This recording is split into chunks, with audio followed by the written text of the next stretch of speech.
You see the DESSA assessment in front of us? Somebody, yes or no? Yes. Wonderful, thank you.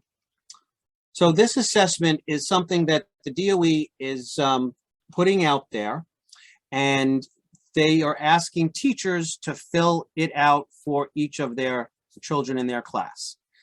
Here are some of the questions.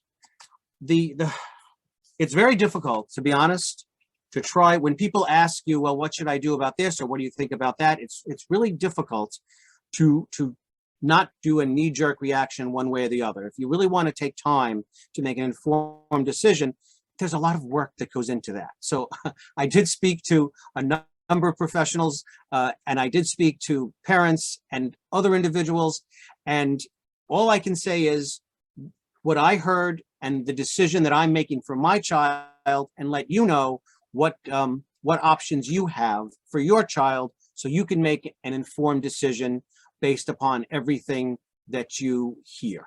Everything that you hear, everything you read. No one can make the decision for you. It's you as a parent. You have to decide. It's not always easy to know the right thing to do.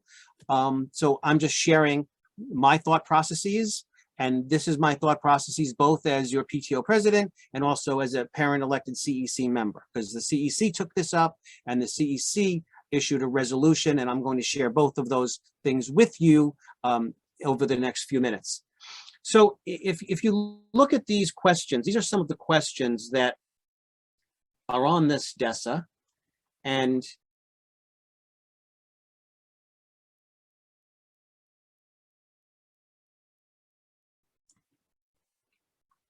what struck me is some of these questions, and the teacher's supposed to look at them, and the teachers have seen our kid now for a couple of months, 45 minutes a day. The third period teacher, I believe, fills it out. And to me, that some of these questions, I don't see how a teacher could make an informed choice in the limited amount of time that they've known our children.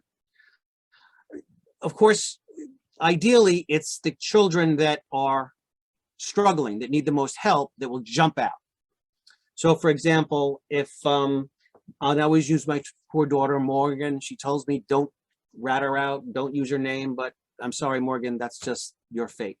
So Morgan's in school, and it says, Morgan, let's see, learns from her experience, and it's never. Shows good judgment, and it's never.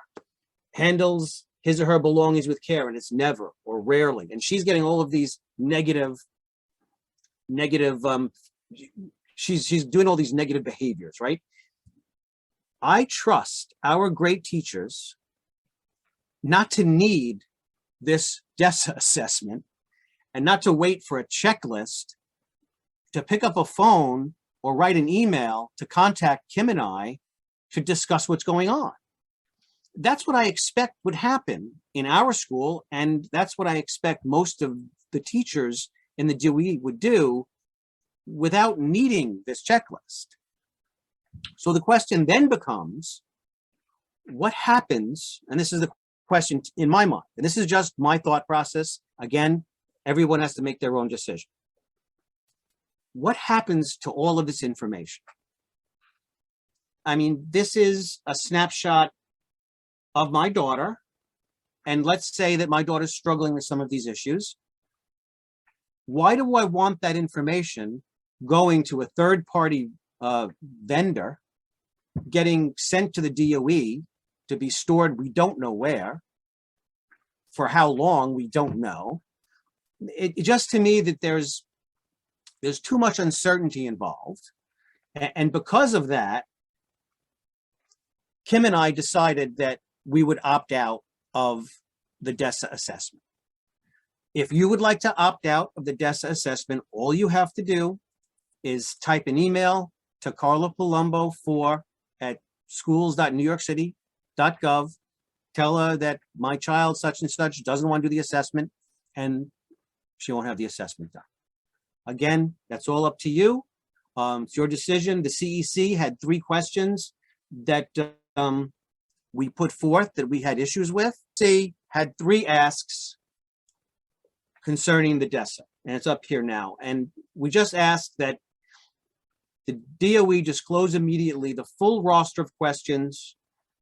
They disclose the questions for any future screeners in a timely fashion, which we thought 3 months in advance, and to have them posted so that the parents knew. We clarified that any parent wishing to opt out just has to send an email, and Mr. Berman sent out at least 2 emails telling parents they could opt out, and now I'm telling you. Make the full results of the DESSA available to parents and indicate who has access to these results and where the results are stored.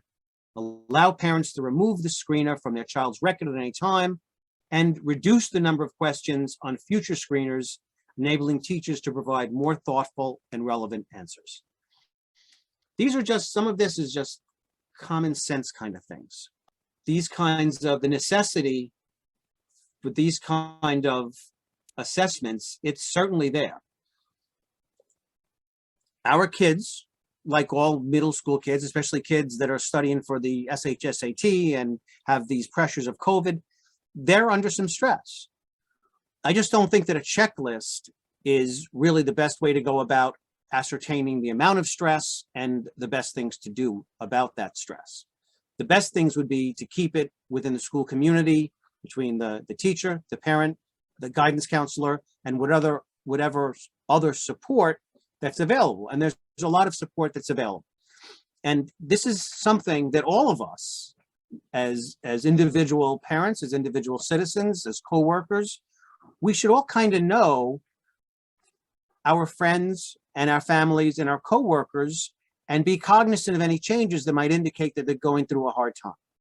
And I expect that our teachers would get trained in this on a regular basis, and I'm sure they do. They say police officers wear many hats. You know, you're a social worker, you do domestic violence, you go after the bad guy. It's the same with our teachers. Our teachers are asked to do a whole bunch of different things, and they need the training and the support, because like anything else, the more you do it, the better you are at it. And so, you know, to tell our teachers, what are the signs of a child in distress? And make sure these teachers are getting trained in this on a regular basis and reminded of it, because we're all human beings. We kind of focus we stay in our routine, we focus on, we have tunnel vision. And so we all need to be reminded, oh yeah, I remember that. We do that, we have to look for this, we have to look for that. Because our kids are kids that, they're great kids, they're smart kids, but they are under stressors. And there are many things that we can do. And I'm gonna dovetail into an assembly that we're going to have for our 6th and 7th graders, because our 8th graders saw it when they were 6th graders. Mr. Halligan, whose son, unfortunately, was a middle schooler who committed suicide. And he talks to our teachers, and he talks to our students in an assembly, and he also does a PTA presentation at one of our meetings. And he talks about, I mean, the kids they have rapt attention to this presentation. When he's speaking, you could hear a pin drop in that auditorium. He's very, very effective. And when he speaks to the parents and he talks about the signs and the things we can do, and Mr. Berman had sent out something about Discord, which is a social media platform.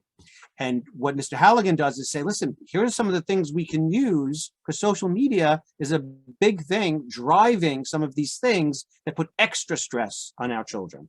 And so he's going to talk about that, and we're hoping to do that sometime in January, but I did want to tease it right now because I think it does go very well with the DESSA and the assessments, and to just let our community know that we are cognizant of what's going on, and we do have supports in place, and we're always working to bring better things, more effective things for all of our parents and all of our children's needs and all of our staff's needs as well.